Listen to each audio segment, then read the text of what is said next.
Selamat pagi, selamat datang di YouTube channel Keluarga Batak di Jerman. Saya baru bangun tidur dan saya langsung buka YouTube dan saya tersentak kaget sekali dengan komentar.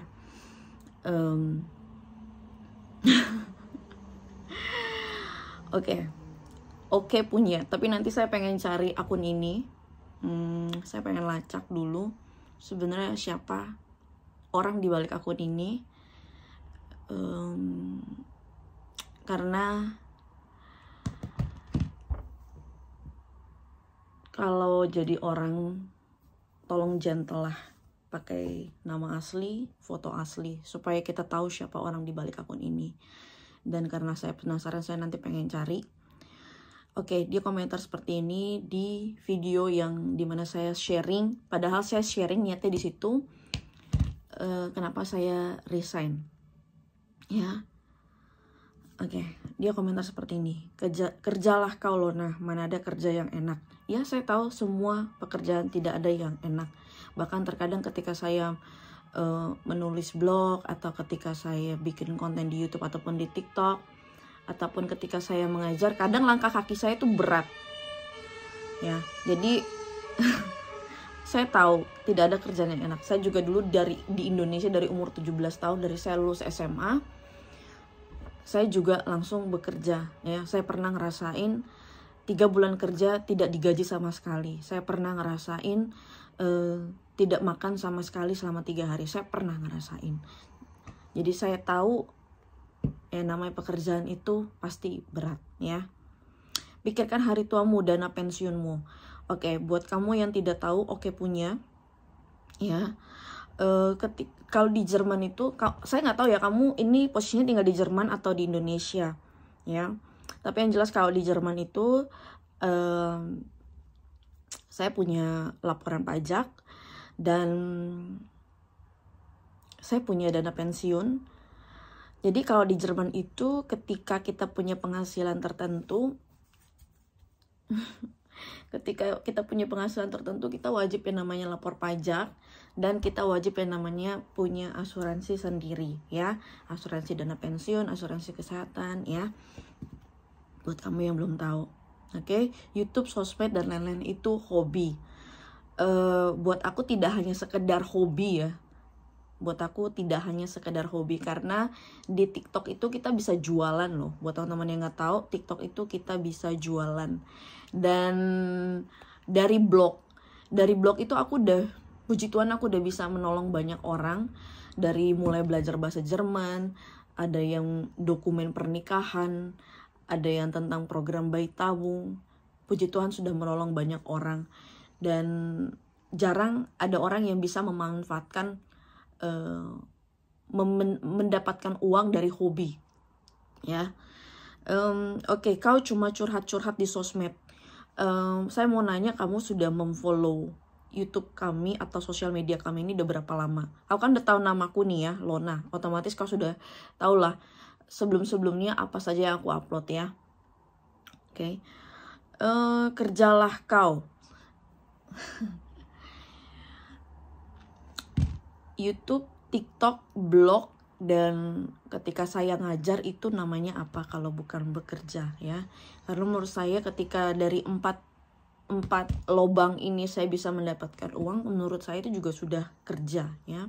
Apalagi saya punya laporan pajak, otomatis kamu tahu berapa penghasilan saya ya. Kalau kamu tinggal di Jerman, pasti kamu tahu. Oke.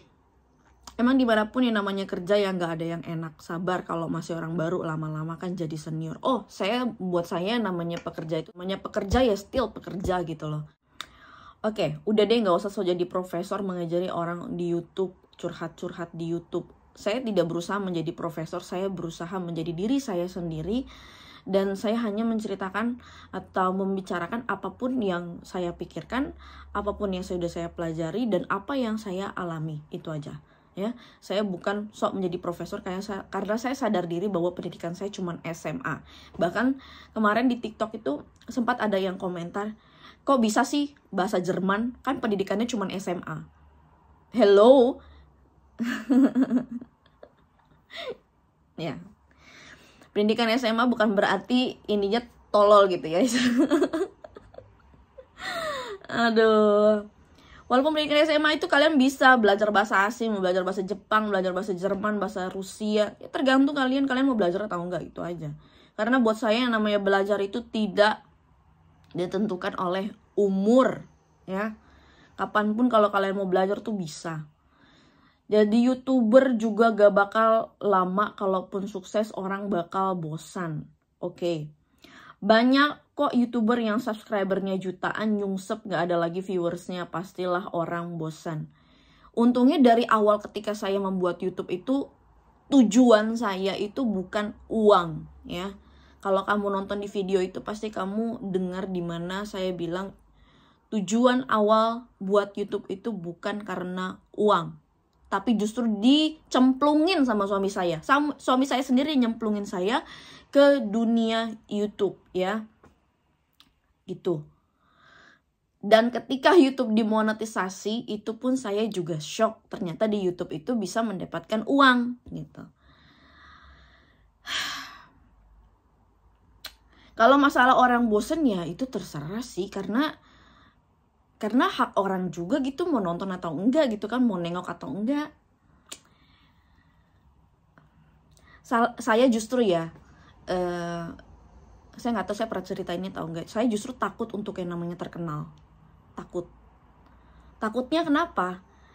Karena saya tidak bisa menghandle semua mulut nih untuk bisa menyukai saya, gitu.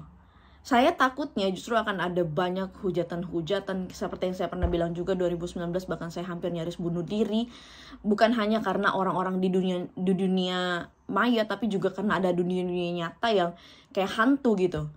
Tingkah lakunya kayak hantu. Oke. Jadi kerjalah kau serius, pikir supaya dapat pensiun. Ya, saya bekerja, apa yang sudah saya hasilkan saya laporkan pajak, dan saya juga bayar yang namanya uang pensiun. Jadi tidak usah khawatir ya. Terima kasih untuk rasa khawatirnya, terima kasih sekali. Lama-lama bisa gila kau.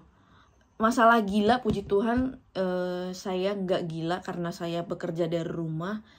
2020 atau 2021, buat orang-orang yang nggak tahu nih ya, kayak saya juga belum pernah cerita di sosial media atau pernah sekali. Suami saya itu datang ke psikolog. Justru suami saya yang bekerja di luar justru sampai datang ke psikolog. Dan bahkan psikolog di Jerman itu ramai sekali, ya, penuh sekali terminnya. Suami saya bahkan dapat terminnya itu berbulan-bulan, ya. Itu karena banyak pekerja-pekerja yang stres, ya, stres parah. Di tempat pekerja itu stres parah. Apalagi tempat kerja suami saya itu ada orang-orang hantu juga, ya, manusia hantu. Yang kemarin di bulan April kan saya ke Indonesia sendiri. Suami saya itu nggak bisa ikut pulang ke Indonesia karena jatah liburnya itu tinggal 21 hari. Sedangkan saya sebulan lebih di Indonesia. Dan ternyata ketika saya pulang ke Indonesia, suami saya itu kena corona, ya. Jadi mau nggak mau dia di rumah. 2 minggu dia di rumah kena corona. Tapi ada temennya yang jahat, ya. Temennya yang jahat laporan ke atasan, bilangnya suami saya itu ikut ke Indonesia. Padahal suami saya di rumah aja 2 minggu itu karena kena corona, ya. Tergantung orangnya sebenarnya sih. Mungkin ada orang-orang yang ekstrovert. Kalau orang-orang yang ekstrovert sekali, yang dimana dia harus ketemu orang, kalau nggak ketemu orang dia bisa gila. Mungkin bisa gila karena hanya misalkan dia kerja di rumah aja. Karena corona kemarin contohnya, ya, pandemi kemarin banyak orang yang harus bekerja di rumah, dan mungkin orang-orang yang ekstrovert ini bisa gila ya karena hal tersebut. Tapi kalau orang-orang yang introvert, yang merasa nyaman, tempat yang ternyaman di muka bumi adalah rumah, ya, itu biasa aja sih, biasa aja.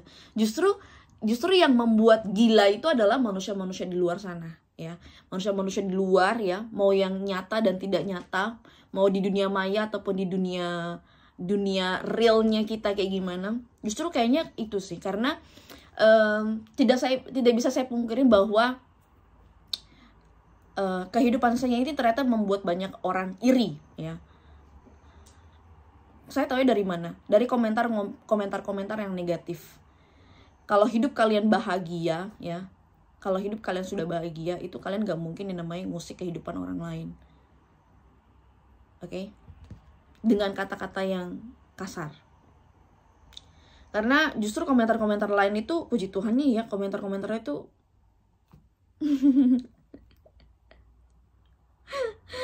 aduh. Karena kita bisa membedakan ya, mana yang orang yang hidupnya bahagia dan orang yang hidupnya tidak bahagia. Dari cara dia berbicara, dari cara dia berkomentar, itu kita bisa menentukan sih. Oke, lama-lama bisa gila kau kalau nggak kerja di luar rumah. Cuma curhat-curhat lah kau di sosmed. Aku nggak cuma curhat-curhat di sosmed sih, puji Tuhan ya. Aku suka traveling sama suamiku, tapi ternyata kan ada orang-orang yang tidak suka video-video ketika kita traveling di hutan di Jerman, karena hutan di Jerman itu ya cuman pohon cemara aja gitu. Dan itu nggak aku videokan. Aku suka keluar rumah kok, terutama weekend ya, Oke. Si Korla aja kerja malam, balik subuh-subuh naik angkot dan jalan kaki. Kau masih mending ada suami, cari kerja yang serius, jangan cuma santai-santai di sosmed. Curhat-curhat, ceramah-ceramah, gak ada yang mau dengar. Kalau gak ada yang mau dengar, kamu ngapain nonton video ini? Berarti kamu adalah salah satu pendengarku. Terima kasih. Jangan bandingkan aku sama Bunda Korla ya. Jangan bandingkan aku sama Bunda Korla. Kemarin udah cukup di sosmed itu, di TikTok itu ragil dibanding-bandingkan sama Bunda Korla ya. Keadaan setiap orang itu beda-beda, sepatu kehidupan setiap orang itu beda-beda ya. Jadi tolong jangan disamakan. Saya sayang banget sama Bunda Korla karena saya pernah ketemu sama Bunda Korla, saya pernah ngobrol sama Bunda Korla. Jadi saya tidak mau ya, Bunda Korla itu panutan aku, bagaimana cara dia mensyukuri hidup ya. Tapi kalau masalah kerjaan ya, Bunda Korla memang udah niatnya, memang sudah jalan hidupnya dia mau bekerja di situ dan dia fokus di situ, ya udah gitu.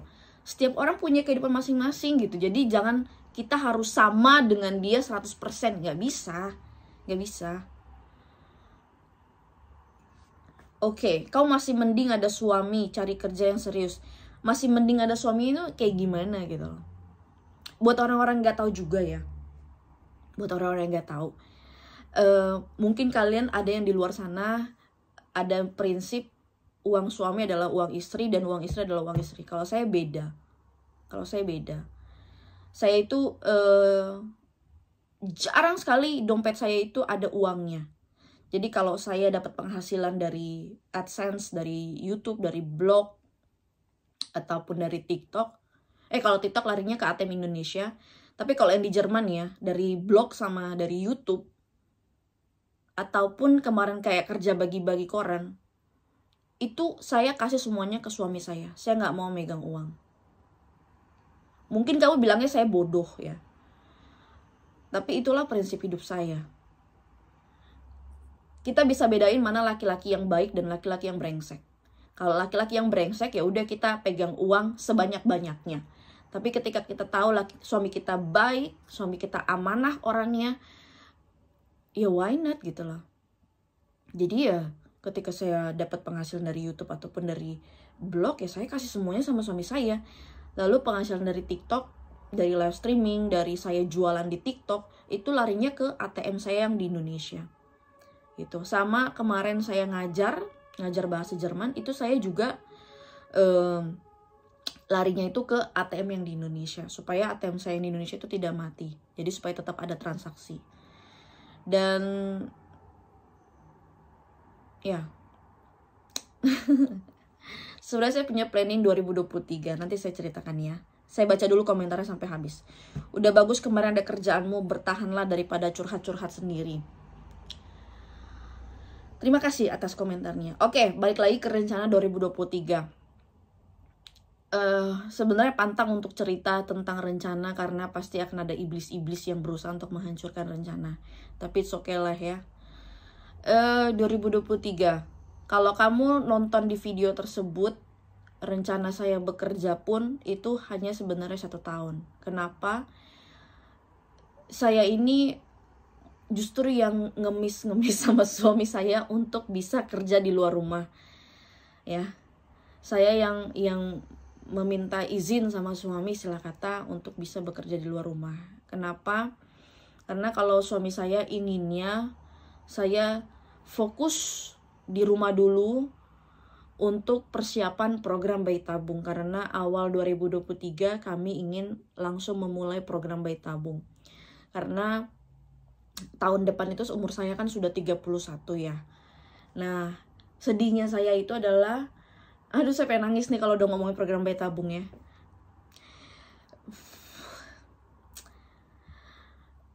Karena umur saya kan sekarang 30. Aduh, kamu jangan nonton ya, mendingan nih kalau video yang ini ya. Ya, umur saya kan udah 30 saat ini.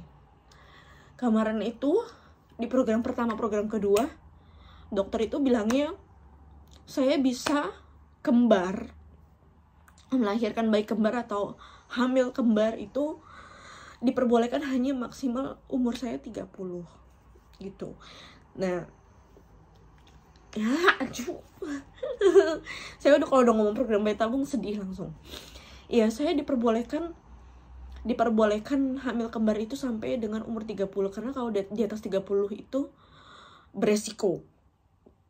Risikonya sangat tinggi. Jadi awalnya saya ngemis sama suami itu, saya pengennya saya kerja dulu ya. Saya izinkan saya kerja di luar rumah dulu karena saya pengen cari pengalaman. Jadi bukan karena untuk uang pensiun ataupun bukan karena uang supaya ada uang gitu di dompet saya, bukan. Tapi supaya saya pengen nyari pengalaman dulu. Izinkan saya cuma setahun. Niat saya cuma setahun malah. Ya. Jadi kalaupun program tahun depan ya otomatis kalau saya tetap bekerja tadinya ya, otomatis ya saya nggak bisa hamil kembar lagi gitu. Karena umur saya otomatis ya udah di atas 31 ya kan. Jadi ketika menimbang itu diskusi di hari terakhir ketika saya bekerja dengan suami saya tuh happy ya, buat kamu nih oke punya suami saya tuh happy. Kenapa? Karena berarti kita masih punya kesempatan untuk bisa punya anak kembar ya. Jadi kami memutuskan untuk Januari itu untuk lanjut program bayi tabung yang keempat ya. Program bayi tabung yang keempat mumpung usia saya tuh masih 30. Karena kalau sudah lebih dari 30 kita harus tutup impian kami untuk punya yang namanya anak kembar gitu. Karena serba salah gitu. Kita belum punya anak, kita selalu ditanya-tanyain sama orang, kapan mau punya anak, ya kan? Ketika kita sedang berjuang pun orang-orang selalu mempertanyakan. Dan ketika gagal pun orang-orang mempertanyakan lagi. Shit. Ya, gitu. Jadi buat oke punya, terima kasih untuk sarannya untuk supaya saya itu bekerja di luar rumah, supaya saya tidak gila, terima kasih. Tapi puji Tuhan, karena saya orang yang introvert, buat saya rumah itu adalah tempat ternyaman di muka bumi. Tempat ternyaman di muka bumi. Dan banyak orang nih oke punya nih ya, mohon maaf, ini 2022. Banyak orang di luar sana bekerja dari rumah. Ada banyak sekali yang namanya pekerjaan remote, buat kamu yang tidak tahu ya. Perusahaannya misalnya di Amerika, bekerjanya dia di Indonesia. Itu banyak. Dia bisa jadi desain grafis, dia bisa jadi programmer, dia bisa jadi translator. Dan saya ini lagi mencari celah untuk menjadi translator. Jadi karena di Netflix itu banyak banget film-film Jerman yang bagus, dan sayangnya translate-nya itu nggak ada yang dalam bahasa Indonesia. Jadi saya pengen banget mentranslatekan film-film Jerman ke bahasa Indonesia. Itu impian saya. Dan itu kan nggak harus keluar dari rumah. Jadi tetap bisa menghasilkan uang meskipun saya tidak keluar dari pintu rumah. Itu banyak Oke punya tahun 2022, bahkan dari tahun-tahun sebelumnya, dari sebelum ada COVID pun sebenarnya banyak sekali website-website yang menawarkan kerja remote gitu. Kerja yang kamu bisa lakukan di mana aja ya. Banyak orang-orang yang udah punya rumah, punya mobil, itu dari dia bekerja di rumah. Dan saya bisa memaklumi sih, karena mereka juga sharing gitu ya. Mereka juga cerita bahwa banyak sekali tetangga-tetangga yang mengguncingkan kehidupan rumah tangga mereka. Kenapa?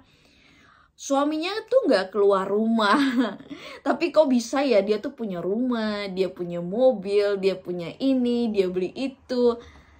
Dan saya bisa memaklumi bahwa memang di negara kita pekerjaan remote itu belum terlalu famous ya, karena mungkin ada orang-orang juga yang tidak mau sharing tentang pekerjaan remote ini, karena kalau terlalu banyak orang yang mengerjakan pekerjaan remote nanti mereka nggak punya kerja lagi. Karena kerja di, contohnya ada website namanya Fiverr ya, Fiverr, itu kerja remote. Oke, punya, kita bisa kerjakan di mana aja ya. Jadi kita tinggal daftar, kita tinggal ngajuin apa talenta kita, apa yang kita bisa. Misalkan saya suka bahasa Jerman, saya pengen banget mentranslatekan film-film Jerman ke dalam bahasa Indonesia. Nah, tinggal daftar. Nah, untungnya yang kalau Jerman ke Indonesia itu masih jarang. Jadi mungkin saya masih punya peluang. Ya, itu lagi goal saya, dan goal saya lagi di 2024-nya. Ini 2024. Kan 2023 kita mau program bayi tabung yang keempat. Nah, kalau berhasil, kalau kita dikasih sama Tuhan keturunan, kita itu pengen ke Indonesia selama 3 tahun. Karena di Jerman itu kalau pasangan suami istri mempunyai anak, itu bisa mengambil cuti maksimal sampai 2-3 tahun gitu. Dan suami saya mengambil cuti itu, dan nanti ketika di Indonesia pun saya ingin membangun ya. Ini saya menceritakan mimpi saya nih, padahal sebenarnya nggak boleh menceritakan mimpi ya, tapi karena dia kata-katanya terlalu giniin saya ya, saya sampai shock tadi ketika baru melek mata saya buka HP langsung lihat YouTube, kok ada orang komentar kayak gini ya. Ya, saya sekalian menjelaskan aja sama kamu. Oke, punya khusus buat kamu nih mimpi saya di 2024. Saya punya ada 2 teman. Satu dia au pair, dan dia itu perjuangannya luar biasa sekali untuk bisa menjadi au pair di Jerman. Dan satu lagi teman saya ini punya basic dia itu pernah di daycare. Nah, saya ingin mengkombinasikan 2 teman saya ini dengan apa yang saya bisa. Saya bisa bahasa Jerman, teman saya pernah kerja di daycare, dan satu lagi dia pernah au pair. Jadi saya pengen membangun di Indonesia yang namanya taman kanak-kanak, dan itu gratis. Dan pengajarnya ini siapa? Pengajarnya ini adalah orang-orang yang ingin menjadi au pair di Jerman gitu. Dan sebagai imbalannya apa? Sebagai imbalannya mereka bisa mendapatkan pelajaran bahasa Jerman gratis dari saya. Dan yang satu lagi, mereka mendapatkan portofolio untuk melamar sebagai au pair di Jerman gitu. Itu mimpi saya di 2024 gitu loh. Jadi mohon doanya buat teman-teman semuanya supaya saya bisa mewujudkan impian saya ini. Karena saya miris sekali anak-anak zaman sekarang itu banyak yang terfokus dengan gadget, atau bahkan jarang membaca. Minimal baca tulis deh, karena baca tulis itu udah bisa sedikit membuka jendela dunia ini. Itu aja sih, terima kasih semuanya. Pagi-pagi, dan videonya kan langsung saya upload hari ini juga. Ini udah 8:30 pagi. Saya mau live streaming TikTok juga, menyapa teman-teman di TikTok sambil saya mau sarapan pagi. Jadi saya itu kalau di TikTok live itu makan sambil live streaming. Saya makan, saya bisa menghasilkan uang. Tapi justru ya, ada salah satu teman saya, dia Ausbildung di Jerman. Dia justru ingin sekali bisa berada di posisi saya, yaitu bekerja dari rumah dan bisa menghasilkan uang. Karena dia punya 2 anak, dan dia harus meninggalkan kedua anaknya untuk bekerja di luar. Dia ini jujur ya, dia bilang Dia sebenarnya ingin sekali bekerja seperti saya, bekerja dari rumah lewat sosial media dan bisa menghasilkan uang. Karena ketika dia bekerja di luar ya dia nggak punya waktu untuk anak-anaknya. Tapi kendalanya adalah dia tidak bisa ngomong di depan kamera gitu. Ya udahlah, gitu aja. Thank you for watching. Jangan lupa di like, di comment, subscribe, and share YouTube channel Keluarga Batak di Jerman. Dadah! God bless you all.